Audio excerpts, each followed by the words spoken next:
reporting for Katie Chat at the Museum of Civilization in Ottawa with Tony Belcourt, the Métis rights advocate and leader. Tell me why the Royal Proclamation is as pertinent today as it was 250 years ago. I think it's a really important instrument of law and establishing relationships between British settlers that first came here and the first peoples who were here. And it set the foundation for the relationship. And it resulted in there being treaties between First Nations and governments and the representatives of the Crown. King George III said to the British subjects that you cannot enter into the territory of the First Peoples without their consent. And you can't settle there without an agreement with them. Now, that was a measure of great respect on the part of the British Crown, and it was upheld subsequently by the Parliament of Great Britain when the Hudson's Bay Company sold its land, or its territory rather. They got money from Great Britain, and then they wanted to transfer the lands to Canada for $1 million. Well, they sent settlers out west, and Louis Riel's people stood on the chains of the surveyors and said, "You go no further. You have no right to be here. You can't just come here and take over our lands." And Sir John A. Macdonald, the Prime Minister at the time, said, "Well, we have every right to do that." And but the Parliament in Great Britain said, "No, you don't. Because of the Royal Proclamation, you must have an agreement. You have to enter into some arrangement. You have to have the consent of the people." So Louis Riel and the provisional government of the Métis people negotiated the entry of all of that territory called Rupert's Land that the Hudson's Bay Company said they had title to. And Rupert's Land is all of the landmass of northern Quebec, the rivers that flow, the waters that flow into James Bay. From northern Quebec, northern Ontario, Manitoba, Saskatchewan, Alberta, right to the Rockies, the Great Divide and the Rockies. All of that landmass, huge territory. And so there was negotiations in 1870, and finally there was an agreement, and the province of Manitoba was created. One of the things that Riel and his provisional government said is that you have a treaty, this now is a treaty with the Métis people, but you now must have a treaty with the full-bloods. And as a result, that treaty relationship started with all of the rest of the nations in that territory, Western Canada and Northern Ontario, and they're all numbered treaties. These are treaties are a two-way street. That treaty is on both parts, part of your ancestors and the part of mine. So it's an important arrangement. We should understand it. It was based on respect. Now, if we can have a better understanding of those fundamentals, then what it will help us do is start talking about how can we lead to better partnerships. How can we deal in more ways that bring mutual respect on both parts? And how can we then benefit by this socially and economically and make a better Canada? And along those same lines, this evening we had some wonderful performers performing a reconciliation dance. Can you elaborate a little bit on why that dance was so appropriate for this evening? Well, our major mission now is reconciliation. There is a Royal Commission, or not a Royal Commission, there's a Commission of Inquiry called the Truth and Reconciliation Commission.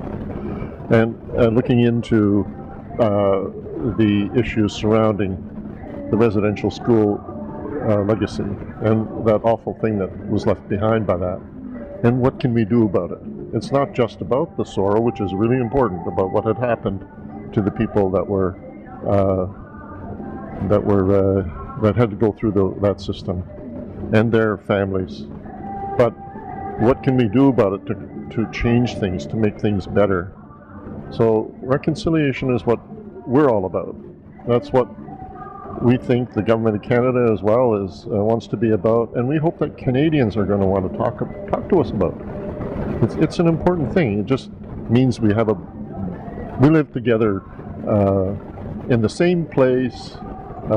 We all have love for this country. Let's make it a better place for all of us. Let's enjoy each other's company and not be suspicious, and not have biases and negative opinions that may exist simply because we don't know enough about each other. And those dances, we invite people to come out to our powwows. We invite people to come out to our fiddling and jigging events, because they're social events. They're for everyone. Not all of the dances are social dances. A couple tonight were very, very spiritual dances. We have spirituality embodied in us, and it's critical to us to hear the drum, to hear the fiddle, to see the dancers, and to dance. It's part of our culture, and it helps to make us feel better. It helps remind us of who we are, and it gives us spiritual and social strength.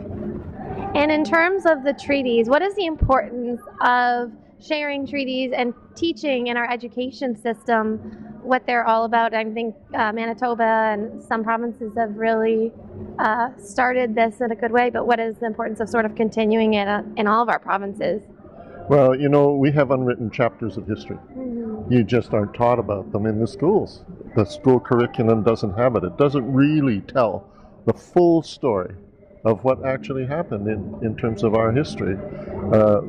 School curriculum doesn't really tell the full story about our communities and our people, our customs and culture and way of life, languages.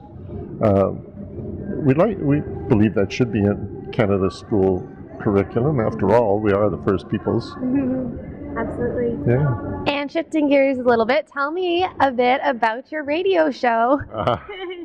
Well, it's going great.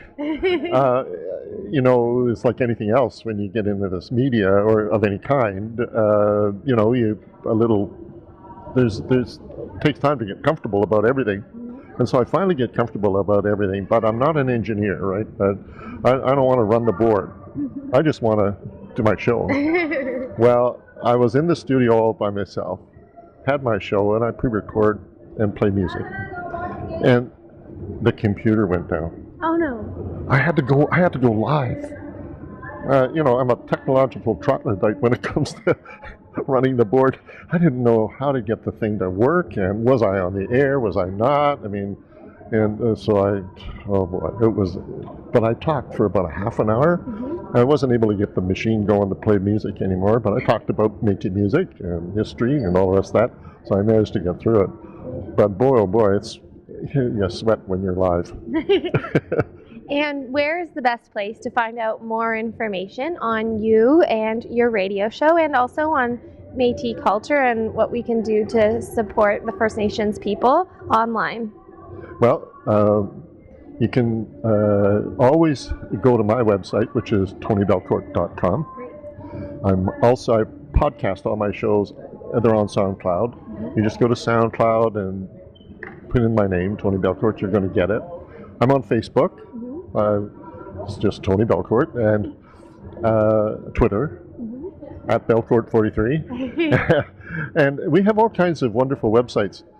Just type in the words Métis, First Nation, or Inuit, and you're going to get tons of websites. The cultural sites, the political sites, and more sites, all kinds of really, really interesting stuff that's going on in our world, and we're sharing it using social network, and other people are plugging in, and we welcome you all, everybody. And Katie, thanks so much for this. Oh, thank you. It was lovely chatting with you again, Tony. All right. Thank you. Best wishes. Thank you. I'm Katie Ullman reporting for Katie Chats at the Museum of Civilization in Ottawa.